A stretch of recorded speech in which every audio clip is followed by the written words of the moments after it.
لوی لوی جیدادونه دي رورا قسم دې چې خورې په کور زړه کړه وایي دې له خو دلته عیسه نه ورکوم خو واده مې ځکه نه که واده مې کړ نو بیا به یې خاوند یا د دې زامن به مې د بچو نه د ماماګانو نه د جیداد کې عیسه چېرې زمونږ زړه ته صحیح ده یقین راغی مونږ به پردی پولې ته لور ونیسو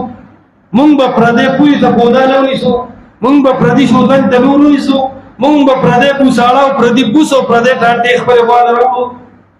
نه براړو خو مونږ آخرت نه دی منلی مونږ دنیا منلې ده مونږ چې سار پاسو نو دام ذهن دی چې کور ته به لسچلو روپو روټۍ راوړل غواړي سالن به جوړول غواړي ماسپښین به روټۍ خورو دا زموږ یقین دی او که نه دی د ماسپښین روټۍ باندې زموږ یقین دی او که نه دی او په آخرت مو یقین دی نو د ماسپښین روټۍ خو ماسپښین له پیدا کې یقین دی او په آخرت دی یقین دی نو دا د قبر غم وکړو دی جیدادمندو ښځو سره خلکو سره بلا جیدادونه دي دی لور خور د عیسه ورکړه قسم د کورونو کې لوڼه زړې کړې ښه دا لوی ظلم دی قرآن کې الله فرمایي واذا الموعودة سئلت د دې دفن کړې شوو ښځو به مې یو ورځ تپوس کوو بأي ذنب قتلت په کوم جرم دا د جیداد نه محرومه شوې وه الله خو له عیسه ورکړې وه د اسلام یو نښه دا وه چې ښځو له عیسې مقرر کړې لوی لوی جیدادونه دي رورا قسم دی چې خورې په کور زړه کړه وایي دې له خو دلته عیسه نه ورکوم خو واده مې ځکه نه که واده مې کړ نو بیا به یې خاوند یا د دې زامن به مې د بچو نه د ماماګانو نه د جیداد کې عیسه لیدم وه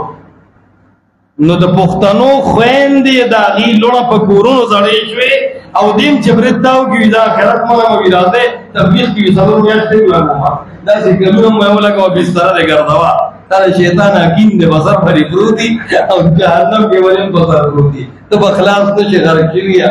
چې ښه غرق شې نو دا چې تا ورته وشي هلکه دا خو جنت صرف په دې نه دی چې برت ویش کې وه نه جنت په دې و چې ته په مخامخ جیب کې مسواک کېده انا دا چا ټیم د استنجا کړي چې اوبه وینې ته ګارېږي زه استنجا کوم انا په دې نه چې صرف ګیډېرې ښکاره کړي د خور عیسه د سره هغه غم د سره نشته